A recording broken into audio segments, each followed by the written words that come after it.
Hello, continuing this series of informative videos covering necropsy and tissue sample collection from swine, Pharmabase, as part of our commitment to animal health, has invited a pathologist who is a specialist in swine health to present this specialized technical content in a practical manner, so that you as a veterinarian can be more assertive in diagnosing swine diseases and in making decisions regarding disease control. In today's video, Dr. Marcos Moraes from Embrapa Swine and Poultry will share techniques used to collect and evaluate tissue samples from porcine nervous systems. By the way, if you have not yet watched our previous videos, here is a link to the rest of the series. Dr. Marcos Moraes, the floor is yours. In this video, we will talk about the diagnosis of the primary diseases that affect porcine nervous systems. There are several infectious agents in Brazil which cause diseases in porcine nervous systems, in addition to non-infectious conditions that also produce clinical signs in the nervous system. As the clinical signs of these diseases can be confusing, laboratory assistance is often required for an etiological diagnosis. Necropsy of animals that present clinical signs is recommended for sample collection. For the diagnosis of clinical conditions, including clinical signs in the nervous system, it is essential to collect samples from the central nervous system, and thus it is necessary to open the cranium. This can be done using a hatchet or a saw. We will demonstrate an opening made with the saw.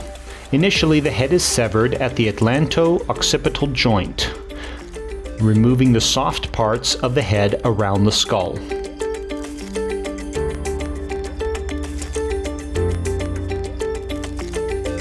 Next, 3 cuts are made with the saw, 1 transversal cut at eye height, and 2 more, 1 on each side, in the longitudinal direction about 1 centimeter from the arch of each eye.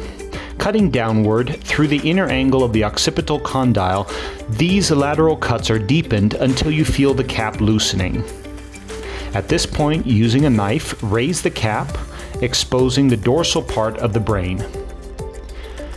Usually, the dura mater, the outermost meninges, are attached to the skull cap.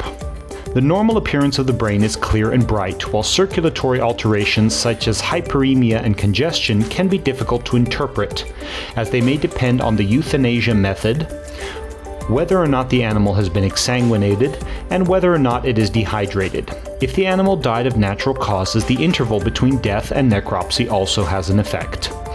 Next, in order to remove the entire brain from the cranium, the head is inverted, and using scissors, starting from the front, cuts are made to the nerves located at the base of the skull until the brain releases entirely.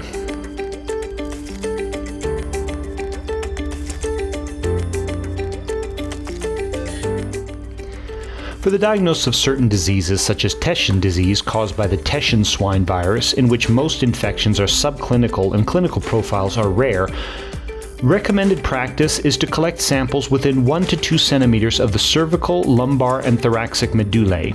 To collect these samples, the vertebrae are removed and the medullae which remains in the bone is collected.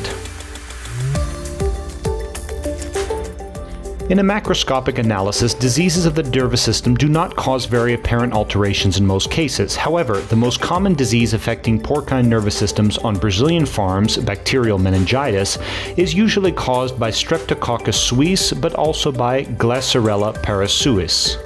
And it can be visibly detected as an opacity of the leptomeninges, or even via the presence of suppurative exudate in the meninges on the brain surface or on the inside of the cranium. Whitish areas in the circumvolutions of the cortex are also suggestive of meningitis. Edema disease, caused by STX2Z toxin, which is produced via infection by pathogenic strains of Escherichia coli in the small intestine, is another important cause of clinical signs in porcine nervous system, usually affecting animals in the post-weaning phase, particularly those between 4 and 8 weeks of age.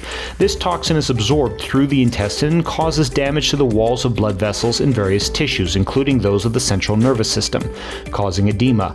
Macroscopic identification of lesions in the nervous system is not common during necropsy. However, in many cases, gelatinous edema is observed in other tissues, such as the submucosa of the stomach and edema in the eyelids, as well as subcutaneous edemas and edema in the mesocolon. Fluid increase in the thoracic, pericardial, and abdominal cavities may also be observed. Another pathology which can affect porcine nervous systems is salt poisoning, which can occur due to excess salt in the diet, or more often by the unavailability or limited availability of drinking water. In cases of salt poisoning, indicative behaviors include animals pressing their heads against a hard surface, blindness, convulsions, walking in circles, among other signs. No specific lesions appear during necropsy. However, dehydration can be observed in the carcass, with consequent congestion of blood vessels of the meninges, along with congestion and inflammation of the mucosa of the stomach and intestines. Viral encephalitis can also occur in swine. Currently in Brazil, some clinical profiles due to Teschen virus infection have been observed, primarily affecting animals in the growth and fattening phases, which are important for differential diagnosis of meningitis. Another viral disease producing symptoms in the nervous system is Odysseys disease, but this disease is well controlled in Brazil and has been eradicated in several states. This infection only affects the nervous systems of young animals, namely nursing and weaned piglets, and it is also important to differentiate from meningitis. Usually, macroscopic lesions to the nervous system are not observed in cases of viral infections. Septicemic salmonellosis may also include clinical signs in the nervous systems of some animals. However, in these cases, signs of septicemia aid in diagnosis, such as hepatomegaly, splenomegaly, and cyanosis of the skin in the limbs and ears. As clinical signs may be quite similar among the different diseases affecting the nervous system, laboratory assistance is often necessary for diagnosis. Different agents can cause lesions in different locations throughout the nervous system. Thus, it is not sufficient to collect only one cortex sample. For example, salt poisoning lesions occur primarily in the cortex. Meningitis lesions are usually diffuse. On the other hand, lesions caused by edema diseases occur with greater frequency and intensity at the base of the brainstem. Teschen disease causes lesions to the cerebellum, brainstem, and medulla. For a differential diagnosis, including all of the above-mentioned diseases, in addition to less frequent ones, recommended practice is to combine the histopathological diagnosis with microbiological or molecular testing to identify the agents responsible. For bacterial testing in case of suspected meningitis, the third ventricle is swabbed as soon as the cranial box is opened, thus avoiding possible contamination. This is the recommended method. For the collection of samples for histopathological analysis and viral testing, recommended practice is to divide the brain into two halves in the longitudinal direction, packing one half in a plastic bag for virology or PCR testing, and placing the other in formaldehyde after incising incomplete cross-sectional cuts every centimeter for better fixation. For bacterial testing in case of suspected meningitis, the third ventricle is swabbed as soon as the cranial box is opened, thus avoiding possible contamination. This is the recommended method. The samples for microbiology and PCR testing should preferably be sent in refrigerated containers to the laboratory. If the time in transit exceeds 48 hours, ship the samples in dry ice.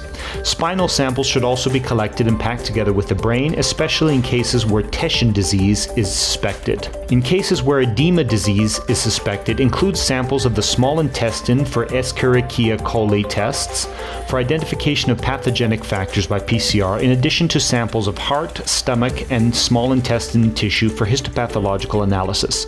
In these videos, our objective has been to share technical information regarding necropsy and sample collection for the diagnosis of the primary diseases affecting swine. For more detailed and more specific information, please get in touch with the technical staff at Embrapa or PharmaBase. Thank you very much.